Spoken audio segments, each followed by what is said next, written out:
What up, everybody? We are back. Hey guys, Motto. before we get started, I wanted to throw a shout out to Reagan McDonald. She's the one that makes some of these medallions for me. This is her version of the Deer Woman medallion. And anyway, I think it's pretty cool, and she does some great work. If you guys can throw her some business, we'd really appreciate it. Motto and a hope. Let me see that. Take it off. No. He's got those big chief medallions. Oh, no. Oh, he's going to step through it. He's going to bring it down to his waist. Take it off like a pair of pants.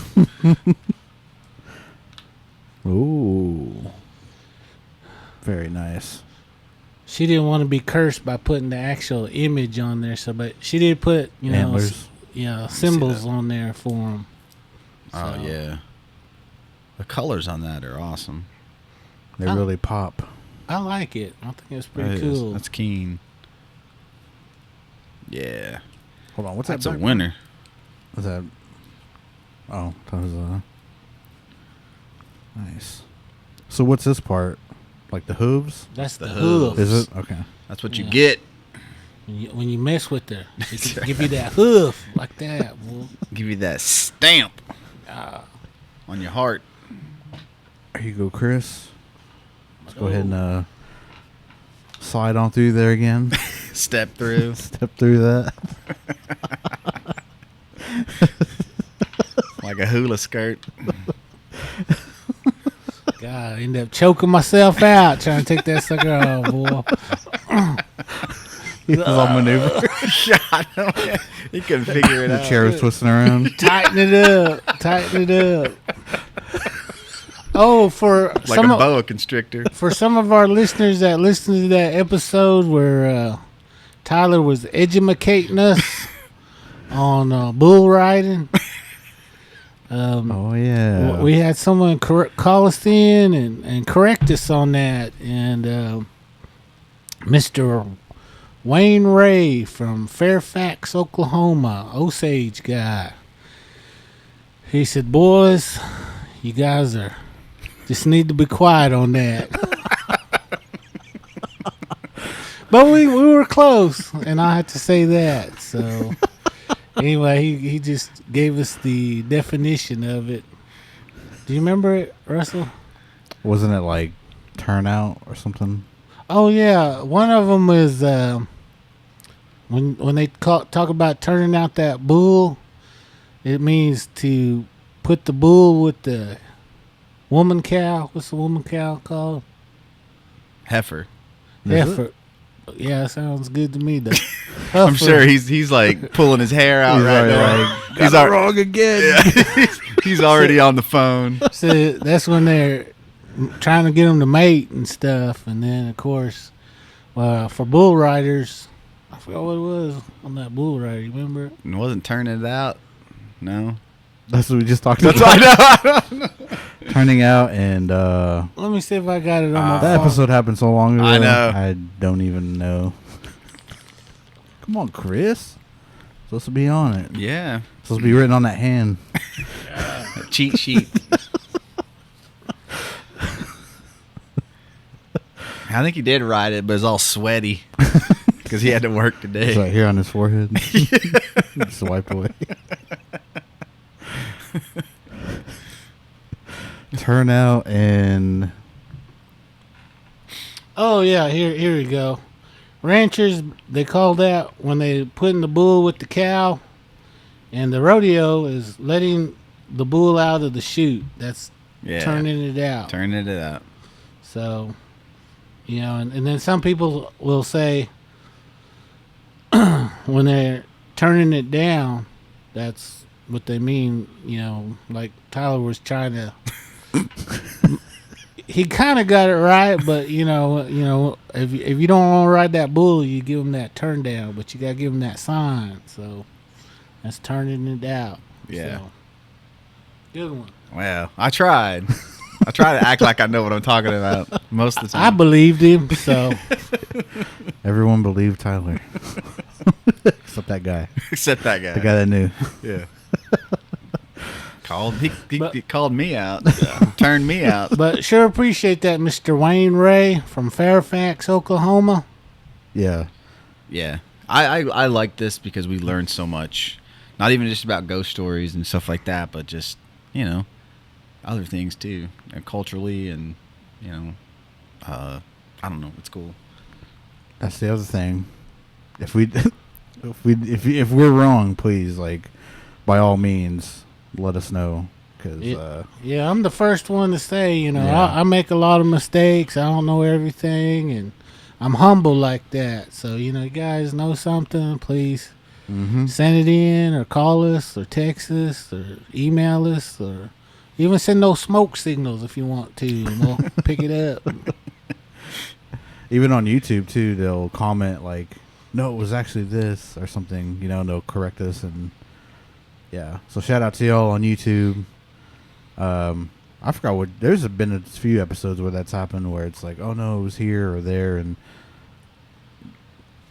there was a few episodes ago, we were talking about that place in was it Salina or Locust Grove? It was like it was some place we'd never heard of, and it was like by this small area, and I just looked it up on my phone. I was like, I think this is it, but if it isn't, please let me know. But somebody messaged me, and they said, yeah, you're right. You're right. That's the right spot. I was like, okay, cool. So I thought you were going to say that they were like, no, you're wrong. Because very rarely do you have people texting in saying that you're right. Mm-hmm. Plenty of people always telling me that you're wrong. That's why I learned not to read YouTube comments anymore. I don't know what y'all are saying, but go say it. You read them, Tyler. I've read them. I thought everybody's, responds pretty nice and pretty good. And, again, like Russell was saying, we're all learning. We're all learning from each other, learning from you guys. And if you guys can learn something from us, that'd be great too. But, I know myself, I enjoy reading all the comments and all the things on there. It gives me something to relate to sometimes. That's pretty good. So for all you listeners out there, I appreciate that. I hope and Mado for Yes. that. Mm-hmm. So Don't be afraid to send us stories. Dang. I know it. You make a post and people say, wow, so-and-so's got a story. You need to talk to them. Talk to them about that story. Or I got a story, but I don't want to tell you. Yeah. Oh, Too scared. That's the best. I got the best story for you. Well, all right, let's hear it. I'll see if he wants to tell it. And then ghost. You want to talk about a ghost story? I get ghosted all the time. People, big promises, no payoff. Dang. I don't know what's up with me. Can't close the deal. They might be paying you back from the run. I had a tree on my house. Come on. If I don't get a pass for having a tree on my house, Dang. then I ain't got a chance with none of y'all. None of y'all. I also want to throw a shout out to Mr. What's his name? Ryan Mays Oh, yeah. from Ryan. that. Was it Feather? I think he said native feather. Native Feathers Fireworks or production or whatever. fireworks stand. Yeah, man, I want to really thank you for that. My grandkids and my kids really love that stuff that you guys gave us, that big old box, and those good deals. So next year you guys are looking for fireworks, y'all better go hit him up, because man, we were the envy of everybody on the block. So ho and Mado. Yeah. Is it going to be the same location next year, you think? Probably. I think they also own that smoke shop. Yeah. 110th and Yale next year. But yeah, same here. We got a good deal. I haven't popped fireworks since I was a kid, and we had fun. I was kind of afraid at first because last year we had, I think some natives lived down here, and they never going crazy popping off fireworks, and they had an artillery show, and the thing didn't even go up; it just exploded in that pipe. And they did it twice. So they once, like, we were sitting out here watching them, and we were sitting out here and we're just watching them, and they threw that thing in there, and it goes, and all of a sudden it goes boom, and it popped like on the ground, and it shot in everybody's yard, and I was like, oh my god, I'm gonna start a fire. Dang. And then they're just screaming around and stuff, and then they started popping more fireworks, and they did another artillery show, and the exact same thing happened. It just didn't even pop up; it just flew up on the ground. It goes boom. It was a bigger one though, and all these sparks went on people's houses and the trees. And I was like, oh my gosh. I was like, let's go inside. Most definitely were native then. If that's what was going on down there. They kept popping them. Yeah, they did. I thought you were gonna say it's not a native fireworks show unless someone blows off their hand. That probably happened. Yeah, we went up to the lake, man. This is kind of a funny story. So my brother-in-law, we were out there popping fireworks at my folks' house, and they live up in Bernice, and he was wearing flip-flops, and so he went out to light one of them like artillery shell things or whatever. You know, the fuses on were about like that big, you know, and so you're out there kind of in the dark, and he had one of the little click lighters, you know, like you push the thing and then you pull the trigger back and the thing lights. Well, I guess he didn't light it like all the way, like he was holding like that and dropping them in or whatever. Long story short, he had the thing like that, and he hit the little trigger thing, and he burned off probably about 2 inches because he didn't have it on the very end of the fuse, and so it kind of burned in two, so like that, and it was on his hands. He dropped it, and it went right between his toes on his flip flop. Man, you should have seen him try to. It was like right there underneath his foot. He was trying to run, then he got his flip flop like dragged on the ground. Man, he blew out his flip flop. Man, and I was like, man, please somebody have that on video. And I know my little niece, she probably got it on video, but she didn't share it yet. But, oh man, we were rolling. He was like trying to run. His flip flop was like just like sparking up right between his toes. I always crack up because my grandkids are always just straight up crazy. You know, they'll take those artillery shells and they'll tie it like 3 or 4 of them together and drop it in that tube. Oh my gosh! And man, I tell you what, man, you talk about being scared, man. I'm sitting in that chair about ready to jump, boy, when that thing starts going off. But luckily, we never had nobody get blowed up yet. But no, got pretty close though. That on that third one, it made that thing rock. Like that, and it was making that last couple of shells kind of go this way and that way, and I was like, oh.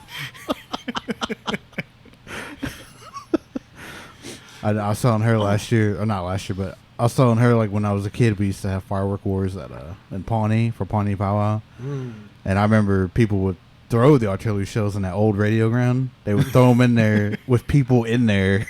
That thing would blow up, and everybody would be like, "Oh my!" It's like a huge bomb that went off, and then somebody would even hold those Saturn missiles. They'd hold them in their hand and they'd point them at people. They just shoot off.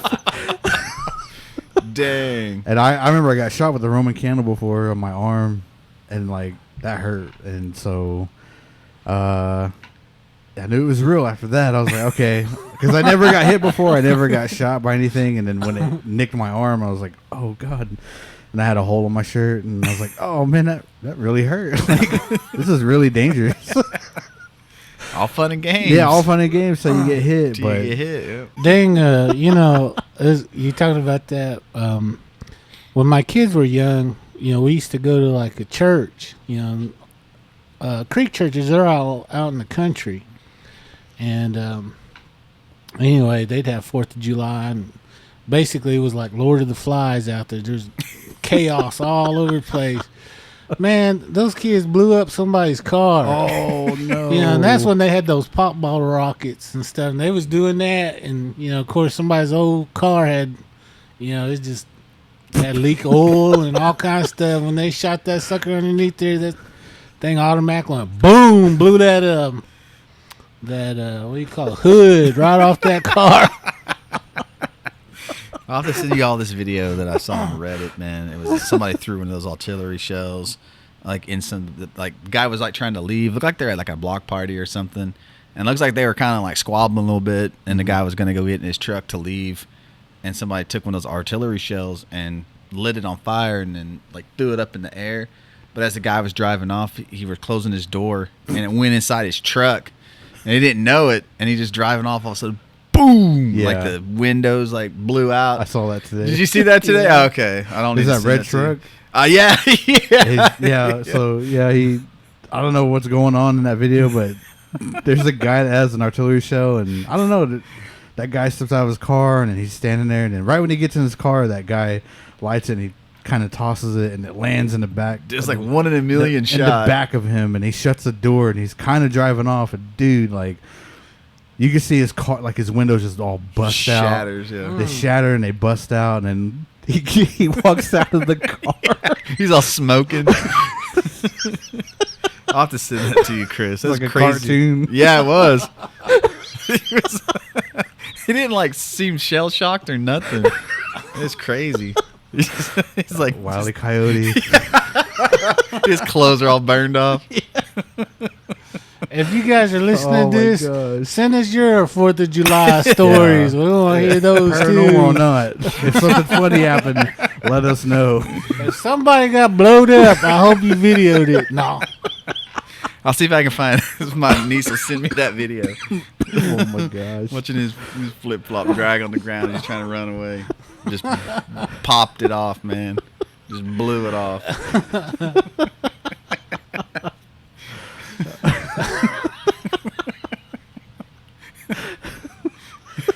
Man, I can picture that, man. That's crazy. That's what I said. I said, bro, like, why are you coming pop firecrackers? Why are you wearing slides, man? Like, why would you wear slides to come pop firecrackers? I wasn't thinking. It's just hot out. I was like, nah, you weren't thinking. Lost your toes. Was blew his nail off. You're gonna lose that nail. How many people got scars from the 4th of July? You know, I can remember it, boy. No. I just told mine.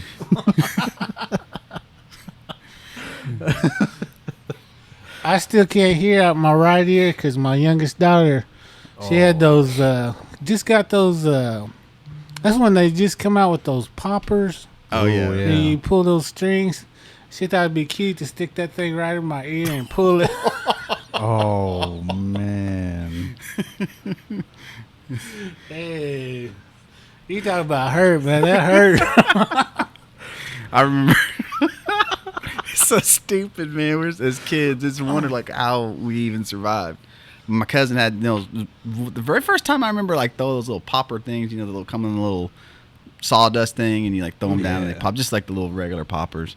And I told my cousin, I was like, "Hey, man, see what happens if you bite one of those things." Oh. And he took it in his mouth and he bit down into it. And sure enough, it popped. I saw like a flash inside of his mouth because it was.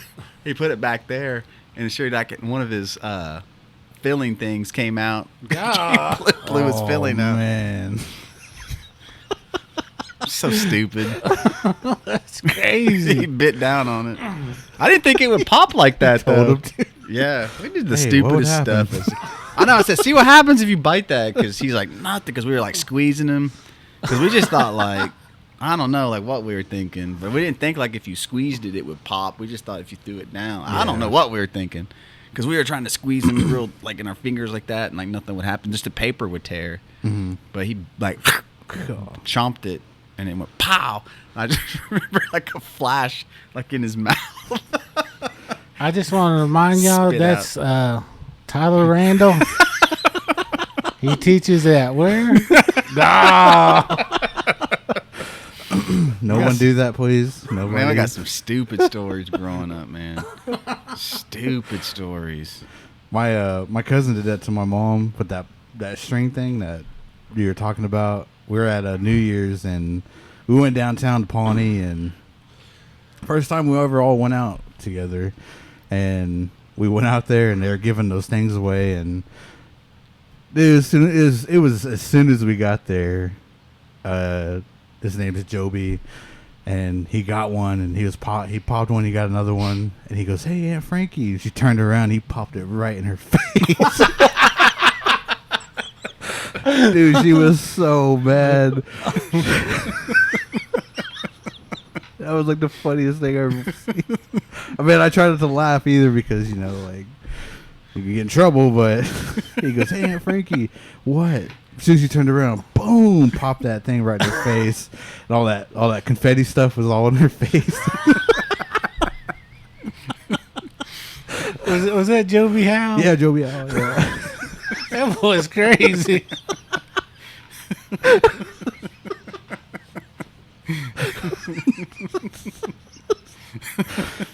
Oh man! You see that reel? It's like stuff flies out. Yeah. It flew right in her face. Oh man. That's crazy. The only other story, man, that I can remember growing up, we went to like this fireworks show at like some football field, and it was like a big one. You know what I mean? Like they had like the full on like pyro, you know, da da da da da. And so like they started blowing these things up, and you know we were sitting down probably like around, I don't know, maybe about the 15th, 20th row up. So we were down there pretty close to the field because they were shooting them off down there, like towards the end zone. But anyway, man, like before too long, like they're doing like right before the grand finale, they start shooting these things up. All this smoke's going off, and then all of a sudden that smoke the wind started kind of picking up, like a little breeze started blowing. All of a sudden, all that smoke was like coming like right over us. We was getting all choked out, and then like all the paper and all the stuff was like falling down on us. And then by the time we left there, we were like all sooty. We were just dirty just from that grease and that smoke.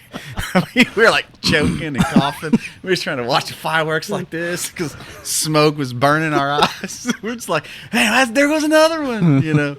We're just like, our sting in our eyes, sweat, gunpowder, sulfur. But yeah, we came out of there, man. We just looked greasy, just ashy, smoky, you know, junk in our hair and all of our clothes, ash. Dang, that goes. It's like, yeah, like, man, that was a good time. That was quite a show. Yeah. Go home smelling like a freaking fireworks stand. Yeah. Do you guys remember, it's been a while back, I think somebody shot off a fireworks in one of those fireworks stands. This was probably about 10, 12 years ago. And, of course, when they shot it in there, I mean, there was a lot of people there. That whole thing just, you know, started going off. And I think a few people got fatally hurt, you know, during this incident, because they didn't have really time to run, because the way he shot that thing in there, it just automatically just made everything else just start going off. Dang. And anyway, the reason I'm bringing that up is because there's a video of that. I seen it on TikTok, and they talk about that. You know, this was the area where that kid shot that firework into that stand, and you know, several people got hurt, and my understanding though, no one really died there. They died at the hospital, not there.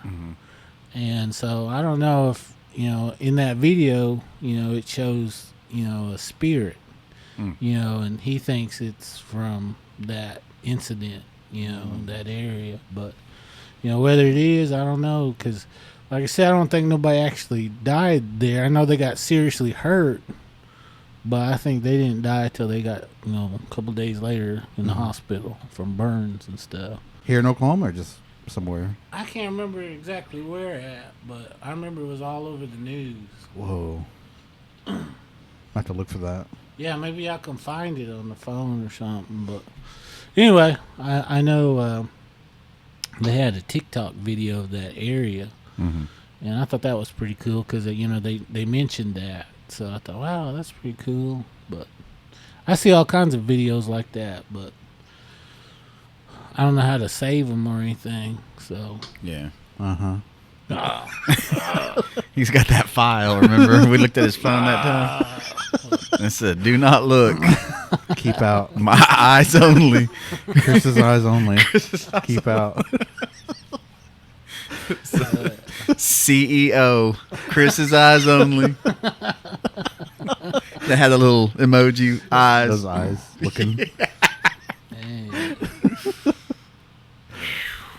Don't even want to know. Might be some ghost stories in there. Yeah. Oh, and talking about military ghosts, they always talk about seeing things at Gettysburg.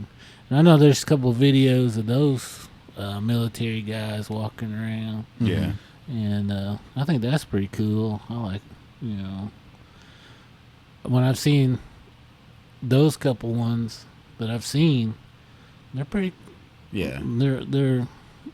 I mean, they're clear. You can't argue it. So Yeah. I don't know. I think that's pretty cool too. So. There's a cool episode of The Twilight Zone too about Civil War ghosts. There's like this lady lives on this plantation, and she's like watching all these soldiers, and anyway, it's like the soldiers having like this conversation with her, but it turns out he's dead. It's pretty cool though. Whoa. Yeah, I love The Twilight Zone, man. I'm a big fan. So Only thing I could find is it says Mexico fireworks market explosion leaves at least 31 dead.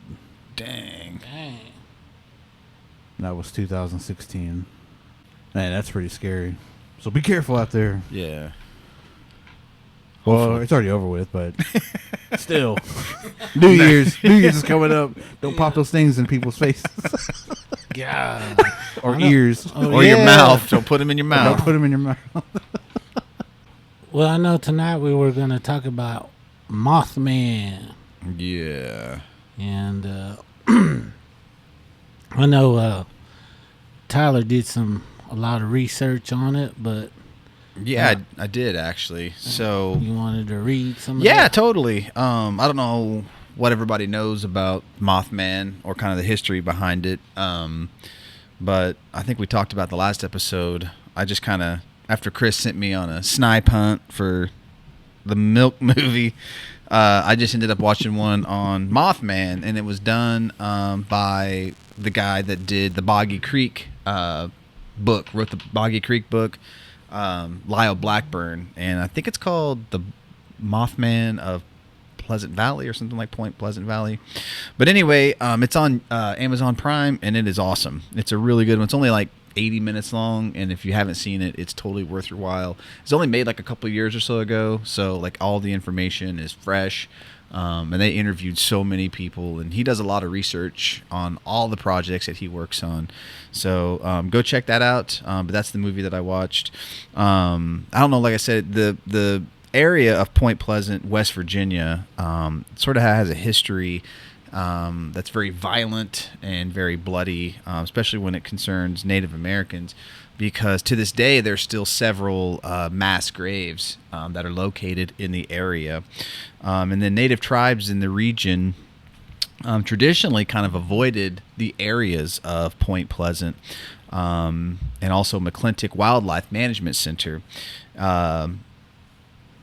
just kind of due to bad omens traditionally associated with those lands, and especially the waters that run through there.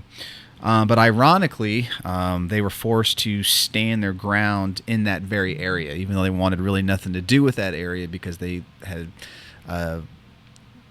kind of thought that the area was cursed, so to speak.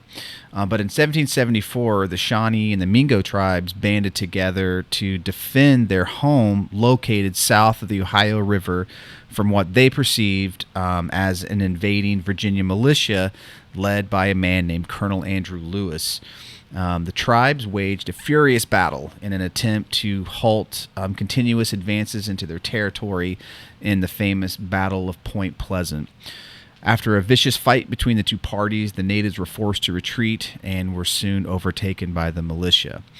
But there was a Shawnee chief by the name of Cornstalk, and he negotiated a treaty with the Stahutkes at that time. And 3 years later, Chief Cornstalk had returned to the area, just kind of like a diplomatic visit, just to kind of check on things and see how things were or what was going on near Fort Randolph. But soon after he arrived, Cornstalk and his sons were immediately taken captive and murdered. And I'm not really sure why they were just so abruptly taken and murdered, but apparently kind of the story that I had heard was that the whites in that area perceived all natives as being very hostile, and they weren't up to negotiate or even speak to those tribes. So That's what I had heard. But the legend is that upon his dying breath, that Cornstalk cursed the town of Point Pleasant for 200 years. And so that's kind of a little bit of the beginning of that area having some kind of a curse on it. Did you have anything that you wanted to add to that you heard, Chris? Well, first of all, I want to thank you for all your research. It's good to hear all those things and get us kind of on a jump off point. Again, you talked about, when they went into town, my understanding or what I had heard was that, there was a couple of skirmishes going on, in that area. And during that time, when he was going in there, I guess one had just happened, wasn't less than a week ago, and so those white people were kind of, I don't know how you say, on guard, scared, and they saw them coming in, they just blanketed everybody, saying, they couldn't tell who was different, what, but, again, they were friendly natives. They fought on, helped them out, did a lot of things for those people, and then for them to turn around and, capture him and his son.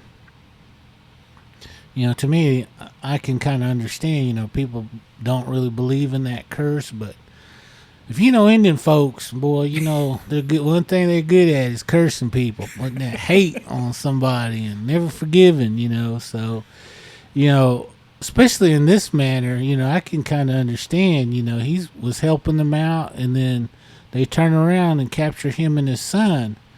And not only did they capture them, but, they ended up killing his son first so he could watch. Of course you're going to get mad. Of course, you might say some stuff, and so I believe that, portion, because that's written what happened to him, where he came in there as a friend, to him, and then they capture him, and then they kill his son, and they're getting ready to kill him.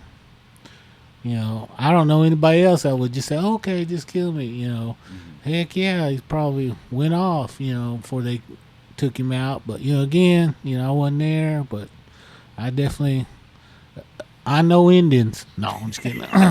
So, anyway, I believe that, again, a lot of people, they talk about that Mothman being as a scary and as a curse too, but, if you hear some of the stories, he came as messenger.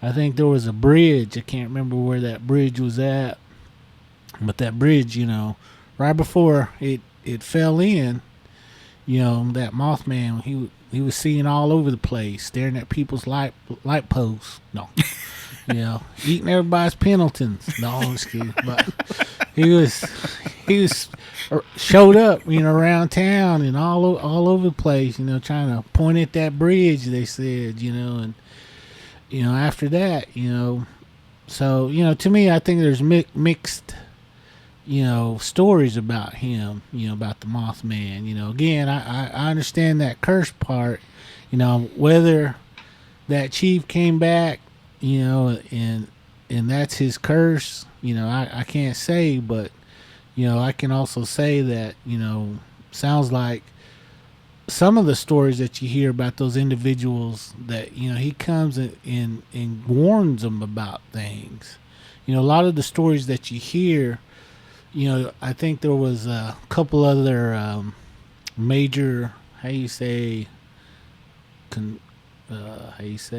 Catastrophes? Yeah.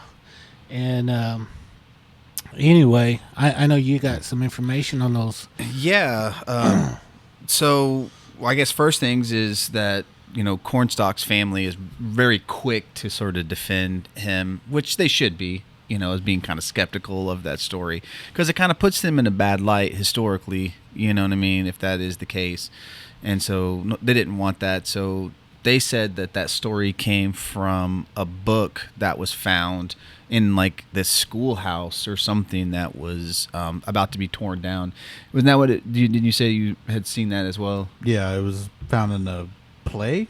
Yeah, it was like Right? a play Yeah, it was about like a play. the history of the town. And it was exaggerated. Yeah, to yeah. fit that play. Yeah. Is what they were saying. Yeah, so, you know, anything with natives during that time is highly dramatized and is not probably made us to look in the best light, you know, because they got to have a reason, got to point fingers at something, all the bad luck. And so we're always the easiest target. So, but what I was going to say is that, you know, whether that is true, that he cursed the town or if he didn't, what you can't deny, though, is that area was hit with several catastrophes over the next 100 years. On 4 different occasions between 1913 and 1937, the Ohio River overflowed its banks, flooding the entire town, and it resulted in thousands of dollars worth of damage and an untold number of deaths. And when we say thousands of dollars, it doesn't sound like a lot, but we're talking $13? So it would be like, I mean, it would be bad. I mean, that would be like a major, you know, destruction is what we're talking about. But it's also around this same time that rumors first began circulating about this mysterious Birdman that had been spotted all over town. And the Birdman, I think, is what you were maybe alluding to. They said that he had the head of a man, and he had like the body of maybe like an owl, and that his wingspan was like several feet, like just huge wingspan. And we're talking these were in, you know, reported in the local paper at Point Pleasant, and it's these. So they're in print, you know, at that time. And these sightings, you know, happened about 50 years prior to like the major Mothman sighting of 1967. So there was about several like dozen sightings of this creature before Mothman. He didn't even have a name. They just called him the Birdman. So I didn't know if, you know, you had any stories about, like I think you had said just now, you know, before Mothman. But I don't know where the term Mothman came from, because most of the accounts that I read about, they all described him as a bird. Mm-hmm. So I'm not sure why the moth, where that part came from. I was watching this other doc, and it's on YouTube. Just type in Mothman, and there's several documentaries on there. But this one is based in the actual town. Was it Point Pleasant, West Virginia? Yeah, Point Pleasant. Yeah, I want to make sure I'm saying it right. But Point Pleasant. But there's a guy on there that he said that he heard back then there was a character in Batman called Mothman. Oh, okay. And that was one of the kind of descriptions of it. It kind of looked like that. Oh, and okay. so it kind of caught on as like Mothman. But I mean, yeah, before that it was like Birdman, but it was like also a Thunderbird. Yeah. And then like a UFO even maybe, but I mean there were several different descriptions of it. And Yeah. I guess the Mothman thing just kind of caught on from that. Some comic. I can't remember what issue he said, but he just said Mothman was in Batman. Okay. And they fought once, but Well, that would make sense to me, because that way they would have something to reference it to. Because you got to think at that time, it was not like it is now where all these things just exist and we already know all about them. They had to come up with some point of reference. And the closest thing I can think of is, you know, that character in that Batman comic, Mothman. So that would make sense to me, like why it got dubbed that, because they wouldn't call it Birdman or Owlman or, you know, whatever. But I think that's pretty cool. It makes sense, you know. But yeah, but anyway, the other thing I had really quick was, you know, this was before the main. Are you going to talk about the original main Mothman sighting? Okay, well, I'll let me just say with this really first. So this actually happened before the major sighting that everybody kind of knows about, the most famous one. But this one happened on November 1st, 1966. There was a National Guardsman at the Armory near McClintock Wildlife Management Area, and he claimed to have seen a large brown half-bird, half-man figure perched in a tree. And then 2 weeks later, that same character was spotted, or that same figure, was spotted again, but this time it was about 80 miles east of Point Pleasant. So it wasn't just in Point Pleasant, it was all the surrounding towns as well. And all these other towns, began seeing the same creature, and they described it the exact same way. But Mothman sightings weren't the only unusual occurrences happening in that area in 1966. Just 2 weeks after the Scarberry Millet sighting, there was a man named Woodrow Derenberger. He is confronted on Old Highway 77 while driving home one night, and he claims that an unidentified being emerged from a flying object that landed in the road about 200 feet in front of him, and that the being spoke to him telepathically and referred to himself as Indrid Cold. So that was a really thing that kind of sparked my curiosity. So I went to kind of do a little bit of research on Indrid Cold. And what I found was basically the actual newspaper interview that they had with the guy that literally happened the night or the day after that sighting, or when he said that. And this is what his exact quote was. It says, "He looked perfectly natural and normal as any human being. His face looked like he had a good tan, a deep suntan, but he was not too dark, but it was just like he had been out in the sun a lot and had a good tan. His hair was combed straight back, and it was dark brown, and he seemed to have a good thick head of hair. His eyebrows, his face, and his features were very normal, and I don't believe that he looked any different from any other man that you would see or meet on the street. But he wasn't normal," Derenberger said. "He had a large grin, and he kept his arms folded with his hands up under his armpits.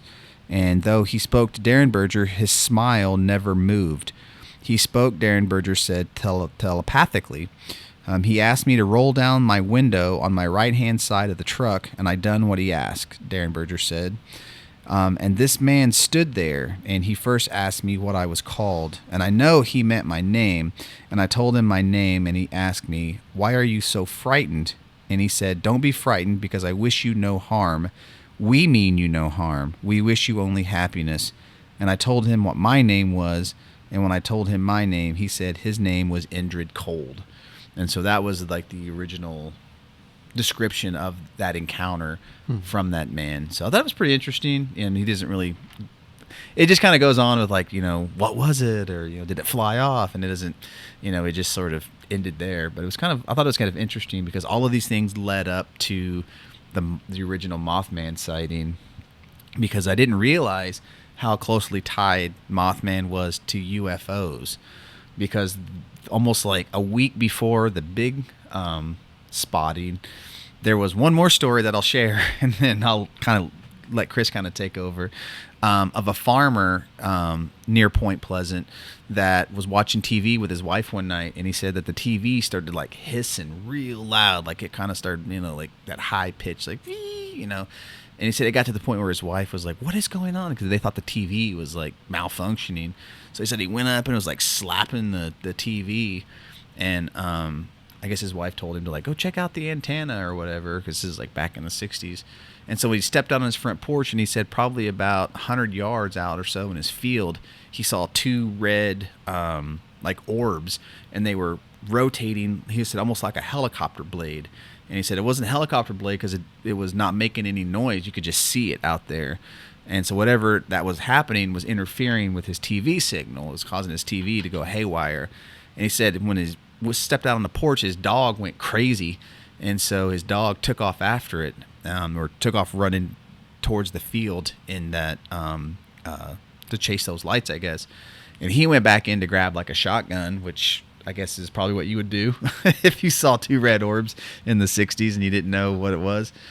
And he said when he stepped back out on the porch, his dog must have reached those lights, because he saw him kind of just spin up like this, almost he said like a tornado, and then just shoot straight up in the sky.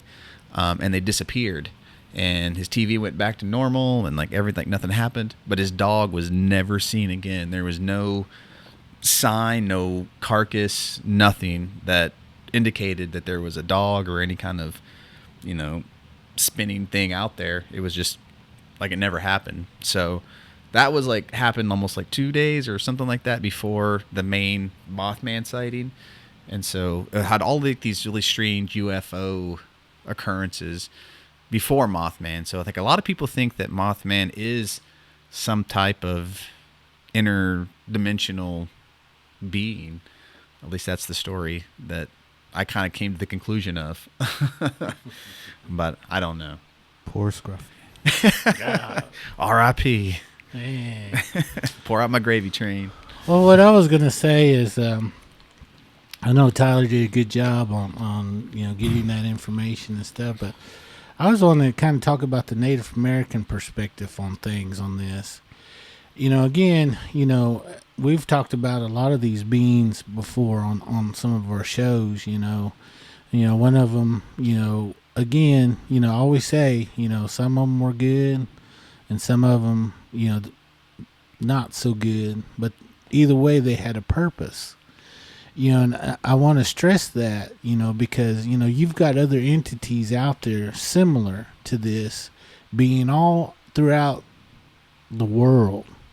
Not only here in the United States, but, again, we all have those shapeshifters. With creeks, we call them Steginis, and, they're half, they can be half human, half owl.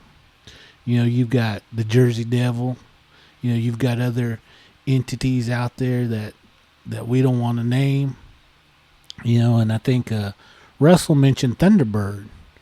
Again, that Thunderbird, it's a totally different one. I wouldn't think that would be a Thunderbird because, if you hear those Thunderbird stories, he's big enough to pick up a whale. Those Thunderbirds, they're made of lightning. They're going to show their power. But, again, it could, you never know. You don't know on these things.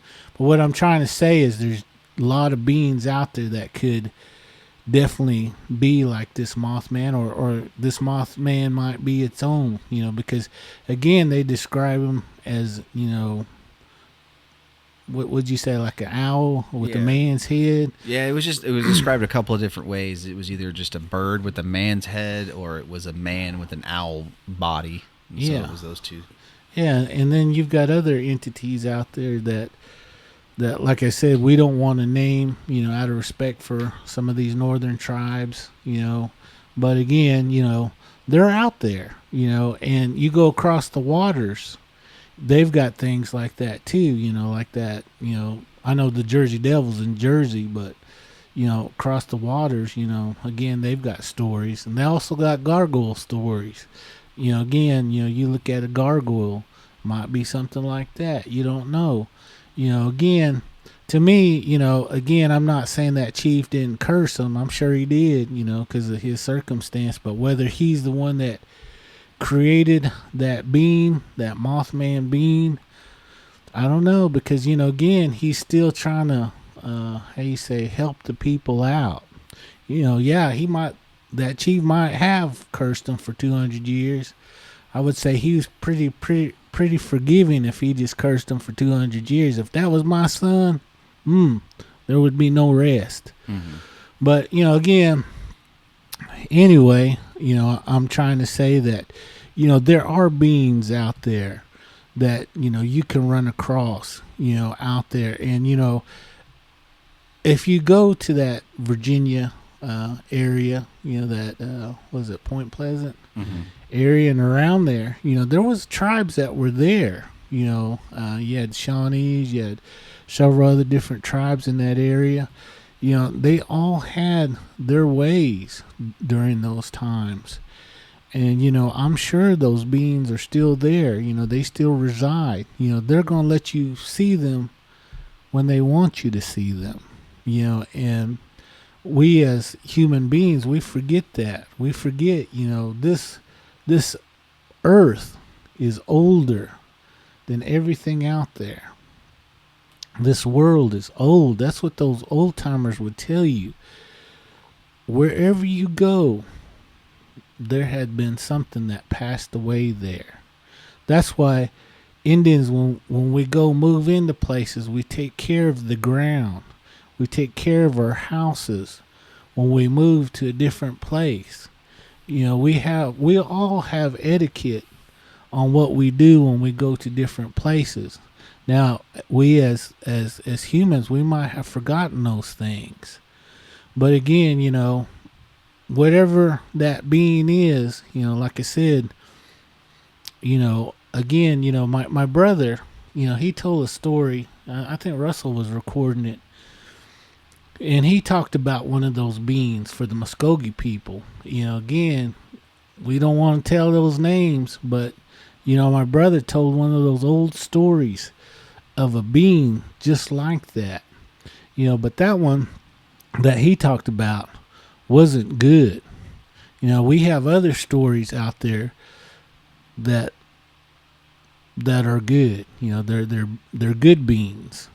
But again, you don't want to attract those things because, again, unless you got, good things or you really need it, you don't want to mess with those things because it's going to make you go crazy if you do. So, yeah, to speak on that too, all of the research that I did, it wasn't like he was like terrorizing anybody. They were just, it is what it is. It was just sightings, whether he was on top of a building or whether he was like in an old warehouse or whether he was just perched in a tree, just kind of like watching. There was no, reports of him like trying to hurt anybody. There was one where this guy said he was driving and he thought it was flying because like there was like a red light like that kind of encased his car or whatever. And then they talked about having red eyes, like glowing eyes, and so they thought that maybe it was his eyes that they had seen. But again, it wasn't like he was like leaping on the car and trying to make him crash. He was just following him, like he was just watching something. So I thought that was kind of an interesting point to make. I don't think it's anything out there that was trying to hurt, but maybe just help or just kind of watch to see what was happening, maybe like sting in the rafters or something like that. And then the other thing I thought was kind of interesting too is oh my God, I completely forgot what I was going to say about that. I'll come back to it. Oh, I know. Here. I know. It's here. I know Making them go crazy. I know. I told you be quiet like that. This ain't the story you're looking for. Men in blacked him. You sure did. Wiped his memory. That is weird, man, because I did. I had my thought train was going, man, and it just came to a screeching halt. Just crash and burn. Drink that water. I'll think about it here in a minute. But anyway, I thought that was pretty interesting, though. Like I said, like there was no like him hurting him. Oh, I know what I was gonna say. You talked about like some of these old, these old tribes that had to have these stories. I've done. I'm working as did a lot of art research too, just with my degree and stuff. And I can't tell you how many pictographs that you see that are thousands of years old of beings just like this. Whether they're in the northern tribes up in Canada or even Pacific Northwest. They have a lot of half man, half bird pictographs on cave walls that were thousands and thousands of years old of people with bird heads and human legs and wings and things like that. So where did those come from? You don't think they just made those stories up? I think they're based partially on what they were seeing at that time.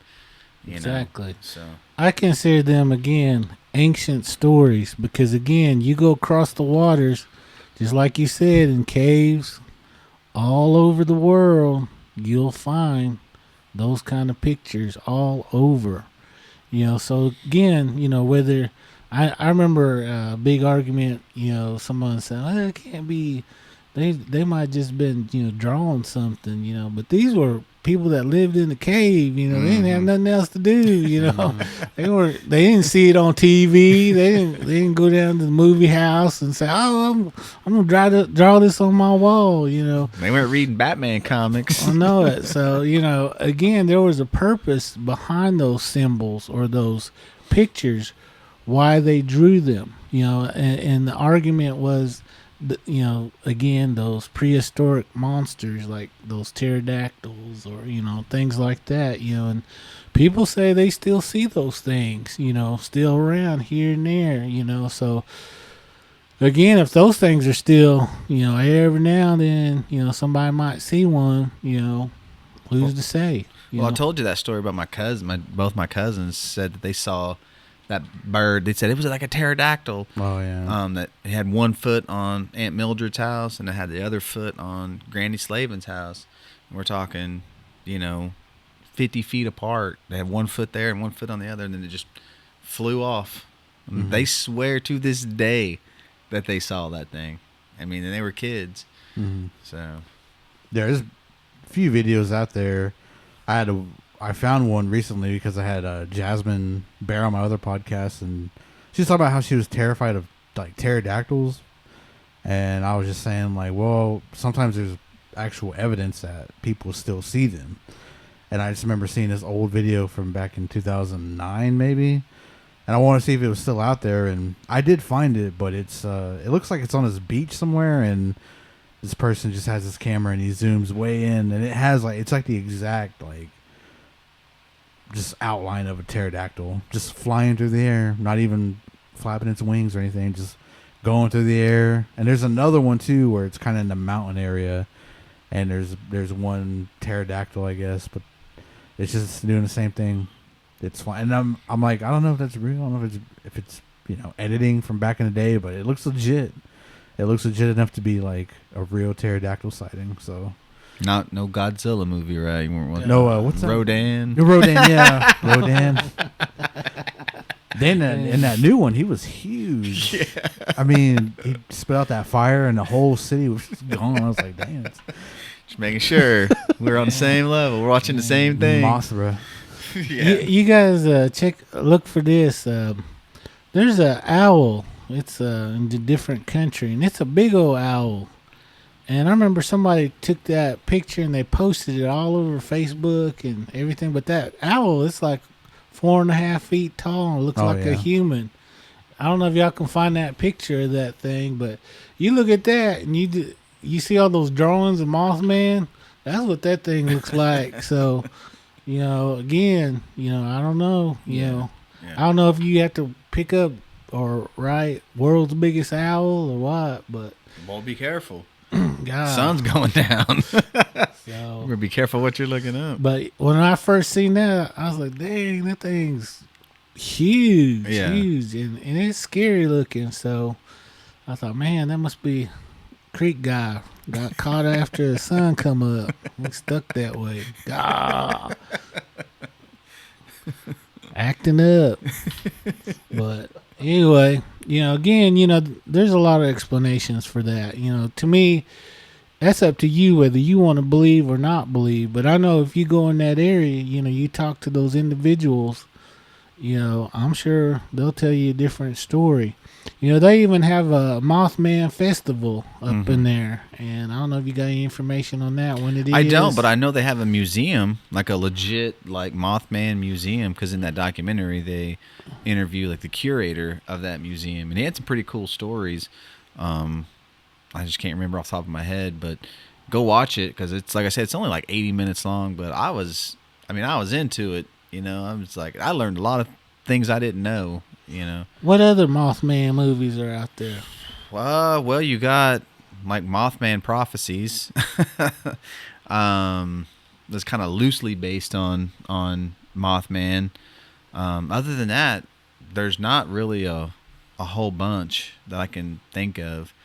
I think a movie that kind of features moths that always kind of stuck with me was Silence of the Lambs. It wasn't really Mothman, but it had moths in it. He's sticking those cocoons in his victims' mouths. God. Tubi has a lot. If y'all are on Tubi, they had like 3 documentaries, but yeah, most of the ones I came across were documentaries. I just watched ones on YouTube, but there's this one. It's called Mothman. That's basically it, and it was made last year. And there's another one called The Same Name, which was made in 2011. It's called The Same Name, or it's just called Mothman? Mothman. Oh. They're both called Mothman. And then there's a documentary on there. It's called The Mothman Legacy. Yeah. And then another one's called The Mothman of Point Pleasant. That's the one That's a documentary. Yeah. Then there's one called Eyes of the Mothman. That one's a documentary. The Mothman tapes. It's on there. It's on Tubi as well. The Mothman Curse, 2015. It says 2 co-workers are in an abandoned museum. They become targeted by the terrifying legend of the Mothman, who is preying on them night after night. There's On the Trail of the Lake Michigan Mothman. That's it. That's on Tubi. So if you have Tubi, go check out Mothman. These Mothman docs and movies. Yeah. And there's a few it looks like are on Amazon Prime. Like I said, the Mothman of Point Pleasant, Mothman. This is where you can rent that one though. Then there's another one, Mothman 2020, Mothman. They're just all called Mothman. I guess there's not a whole. Just type in Mothman. Yeah, the eyes of the Mothman is on there too. Oh, watch the Revenge of Here's Mothman. Terrors in the Sky, Mothman, Winged Demons, and Thunderbirds. That looks kind of interesting. What's that one? Mothman's Wild Weekend?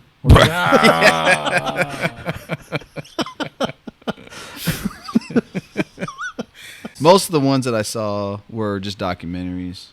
And the one you watched, did they talk about the Men in Black coming to town?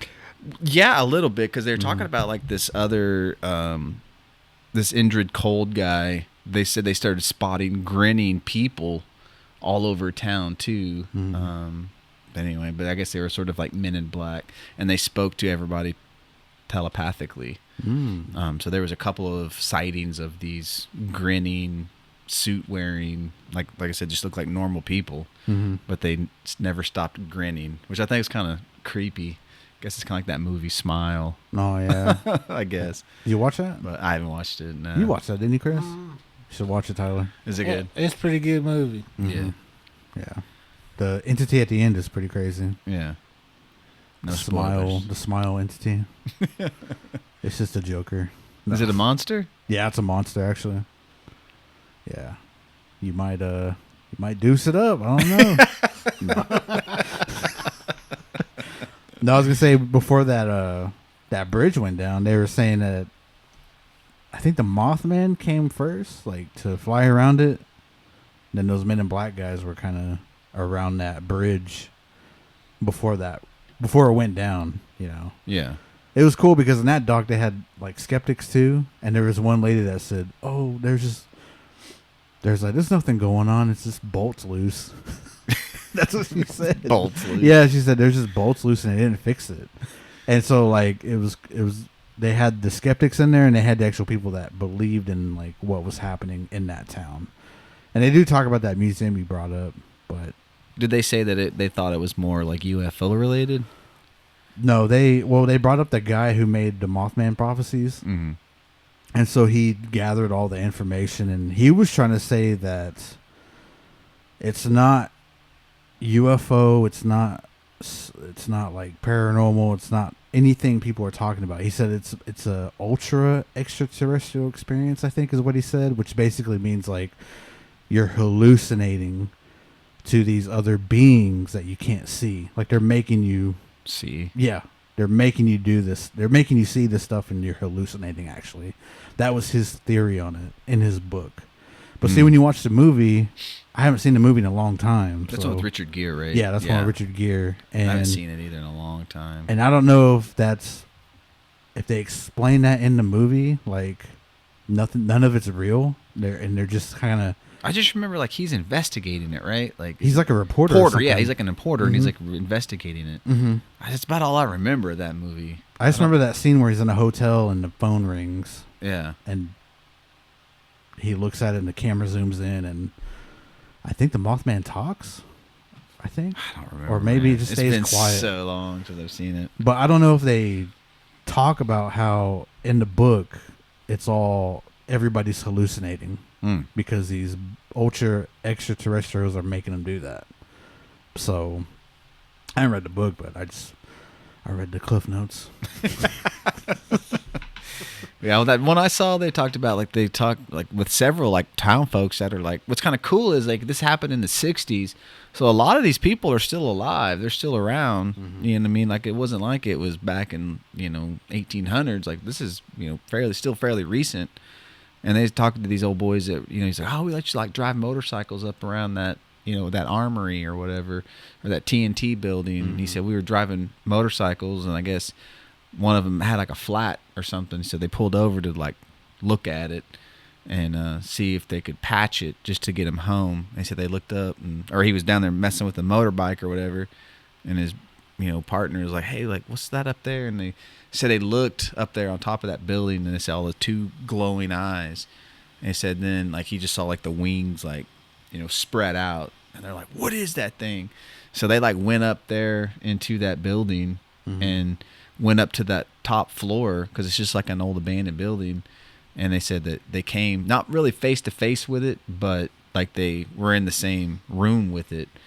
And it said that like it kind of spoke to them too, like telepathically, saying like, you're not, something along the lines is like, you're not seeing this or something like that. He just said he remembered like a vibration, like just going throughout his whole body, and he could almost hear it like vibrating, like just the energy, I guess, coming off of it. And they were like, we're out of here. Like they didn't want to, and whatever it was, it like let them go. Like, so they could like feel it, and they could, hear it, just experience, like he said, almost like this vibration, and he could hear it speaking to them. And like they just were like, yeah, we're out. And they like got out of there. Well, I can see that now, why that guy was talking about that then. Yeah. Like in a hallucination that happened. Right. Because I just read the Cliff Notes or whatever, but I didn't read any of the things he came across like with other people. But that story makes sense of like, it was an experience, and if it was speaking to them telepathically, then like, you're not seeing this, like, not real, then it's giving them something to envision, I guess. Yeah, it was either something like it's not what you think it is, or something like that. It was speaking to him. Like, I have to go back and look at it, but that's kind of the gist I got of it. So yeah, and then the wingspan's always like a different description. Also, some people say it's like 100 feet wingspan, then some say it's like 50 or 10 feet. Yeah. So that's why like people were talking about like, we don't know if it's a pterodactyl or if it's like a thunderbird that when it's flying, because it had like 100-foot wingspan. So that's where like at first those were those descriptions of it, but once it kind of, I don't know, everybody started seeing the same thing of like a man with big red eyes, That like glowed. Yeah, and the 10-foot, 20-foot wingspan. Then like they kind of got the idea of like that Mothman from the comics or whatever. Yeah. Which I just looked up, and he does have big red eyes, and it's just a man with wings. He been staying up all night. Got those red eyes. Been at the 9. The South Roads. Only one out there. Hey. Hallucinating.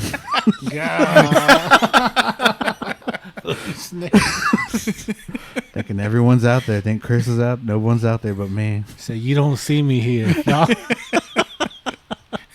Everybody just starts disappearing. Oh my gosh.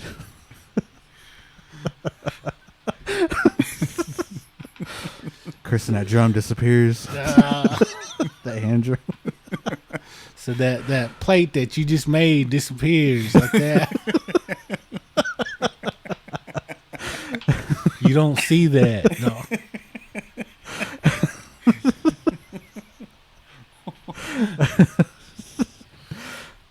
Oh, but yeah, that's all I read. And then like encounters of it, like the very first one at that TNT place, the TNT building or something. What they said, it was like an ammunition place or something. That was like the first sighting is what they said. This couple was there, and I guess they seen this giant man that looked like that had wings and big red eyes, and his wings popped out, and they got scared and he flipped out. And they just started driving, and then they said he was just flying over them, but I mean, like you said, like each one of those stories, there's nothing like he hurt us or he never did anything to hurt anybody. Who just wasn't that the one though? Like the main sighting is where he landed. Didn't he land in front of their car and like start to approach them or something like that? There's another one where they said he landed on their hood. Maybe that's what it was. But that was it. They said they just kind of drove off, which then would mean like he would have to fly off too. Yeah. They just said they drove off when that happened, but Yeah. yeah. And then I think like after those like sightings, that's when the Men in Black started coming around, and Yeah. that's where you were reading about the grinning men. The grinning men. Yeah. Indrid Cold. Anybody knows any more about that? Let me know. Yeah. Let us know. Yeah. So, Chris? Chris just disappears. God. He's not Where'd he even go? here. So y'all don't see me here. No, I'm just kidding. All I see is that medallion Man. just sitting No. in a chair.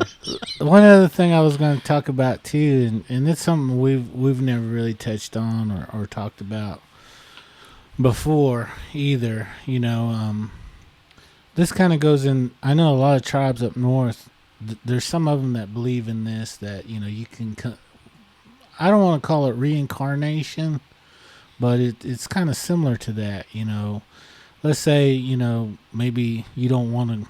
You know, you're sticking around to see about your family and stuff, and sometimes you know in that spirit world you get, I don't know what you call it, like supernatural abilities where you can, you know, show up in certain ways and do certain things. You know I know there's a lot of stories out there of seeing an old loved one, you know, right when you needed them. You know, at that point, you know, maybe you were in a wreck or something, and you know they come and they tell you you're gonna be all right, you know, or you know you get a vision, you know, that something bad's going to happen, and they come and they visit you and they tell you all about it, and then later on, you know, you go and you know you have that deja vu, I guess you might say, you know, say, hey, you know, so and so came and seen me in my dream, you know, and told me about this, you know, but I wasn't thinking, you know. So a lot of times we go ahead and go through with it because we think it's a dream or we don't understand that message, you know. And you know, again, there's a lot of beings out there that are kind of similar to that too, you know, that come and warn you about things, you know, and do things, you know, and sometimes they don't always come to you as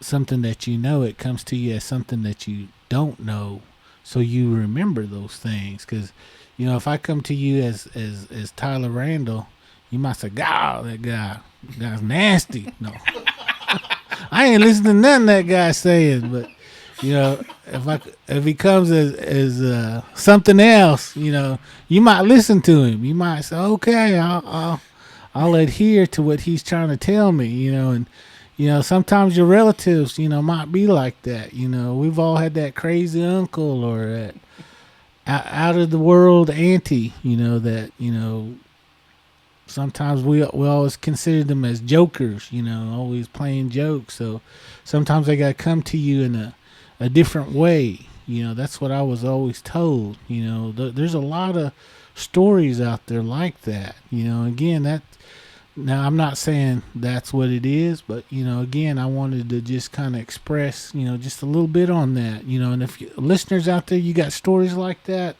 a loved one come and voice to you about a situation. You know, I even heard a story of someone dreaming of their loved one, you know, came to them in a certain way, and when they woke up the next morning, they got the news that loved one passed away overnight. You know, and there's tons of stories out there like that. You know, again, you know, in some of these dreams, you know, they'll say, so-and-so came to me as this, but I knew it was them. You know, it came to me as a wolf, but I knew this was my uncle. You know, he loved wolves. His clan was wolf, you know. He came in that way, you know, and expressed something. You know, he didn't come as Tyler Randall, no. But, you know, again, you know. With a box of vintage nasties God. that I found in the woods. Dang, see? That's what I'm talking about. But anyway, you know, again, you know, those are some of the stories that, you know, I know we haven't touched on, you know, yet either, you know. But, you know, again, that can be definitely an explanation of this being. You know, he's coming to them as something, to make it known that this is gonna happen. Just like, I don't care. Just like you were saying, that one lady said, "Oh, it's because the bolts are loose on that bridge." Maybe that Mothman knew it was loose. And that's why he's trying to say, "Hey, those bolts are loose." Those bolts. I know. He got to show up with a wrench or something. Go like, "That's what you need." No, but anyway, again, there's Playing Pictionary. I know it. Draw that picture, that bolt right there is loose. No, yeah. But anyway, I just wanted to, say that, there's other things that, I just wanted, I hope I, make sense on this, but, I definitely wanted to, kind of express that on that. Hope. So if you see Tyler in a dream or no, Run. No. wake up. No. It's not what you think it is. That's a nightmare. That ain't a dream. You see me.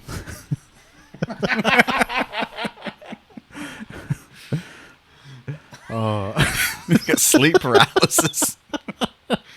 Dang that guy. You won't leave me alone. Get out of here. What? I'm just vibrating. I'm getting vibes. Smoking off when they wake up. Oh, God. Looks like he's been in my fridge. He didn't see me. Just walk away. Just walk away. It's just a plate full of empty bones. Chicken wings.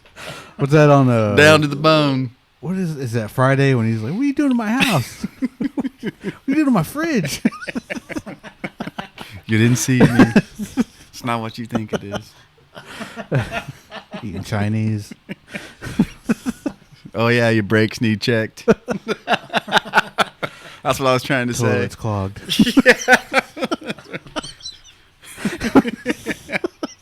Come with that wrench. That big old pipe wrench.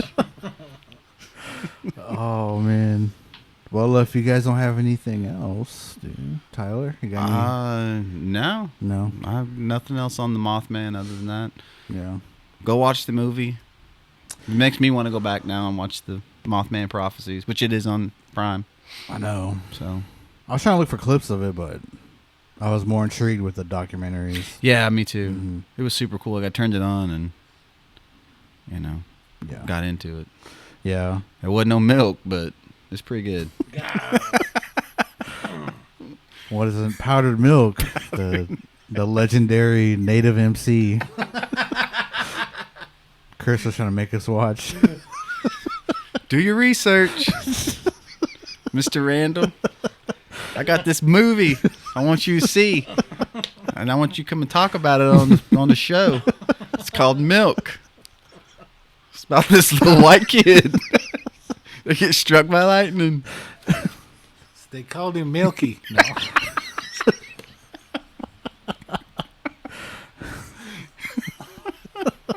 You got that? I can't, man. I can't even. Wasn't there a movie with, I can't remember who they had in there. Me, myself, and Irene. They had a character in there called Named Milky. Milky. They found him somewhere. I can't remember. But he's like, "What's your name?" And he said his name. He's like, "All right." He's like, "But call me Milky." And he had on those glasses. He had one that was like, it could zoom in. And I think Renee Zellweger puts them on, and she looks up in the sky, and there's a plane. And she puts them on, and dang, you can see that lady in that window. She's all just looking out the window.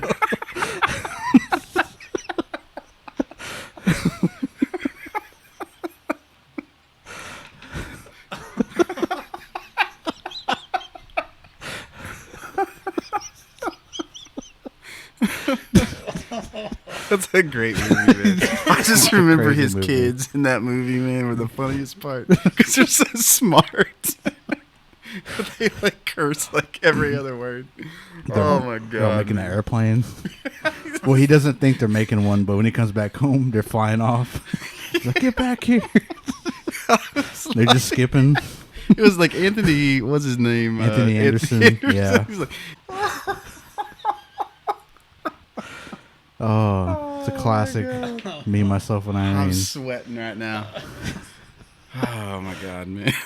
Watch that one if you want. We'll be talking about it next episode. Or Mothman's Wild Weekend. No. Oh gosh. But yeah, if we think of anything else, we'll probably do another episode. But I mean, that's Yeah. all the sightings. They're pretty much the same. And yeah, he doesn't hurt nobody. Yeah. Well, it's really cool too. I mean, I guess kind of odd that like as soon as the sightings happened, they only were around for like 8 months or so, and then Whoa. Why does that keep moving? I don't know, but I'm like, someone's gonna be watching that on the video and be like, "Watch his water bottle go." Look, dude. Dang it, stop. It.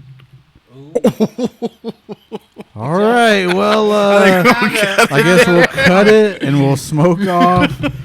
Tyler's bottle's going crazy. You don't know what I brought in that bottle. Let everybody know where to follow you. All of y'all. You can find me at Christopher Honka Hill on Instagram and TikTok. And that's about it. A hoe and my dope. You can find me over at Skoden_cinema on Instagram. I also do pumpaction_podcast also on Instagram. I just put everything on the same name anymore. It just makes life easier trying to keep up with all these different accounts, you know. So, but yeah, you can find me there. You and me both. So catch me at Okie Podcasts on Instagram at Russellmus49. Personal is Russell Sunnygo on Facebook. Follow us, Spirit Talkers, wherever. Instagram, TikTok. Type that in and you'll find us. We're available everywhere. Apple, Spotify, wherever you listen to podcasts. And check out our YouTube. Go subscribe. Hit that bell to get notified when we drop new stuff. But, yeah. So this was fun. Tell your bottle to calm down. We'll see y'all next time. Motto.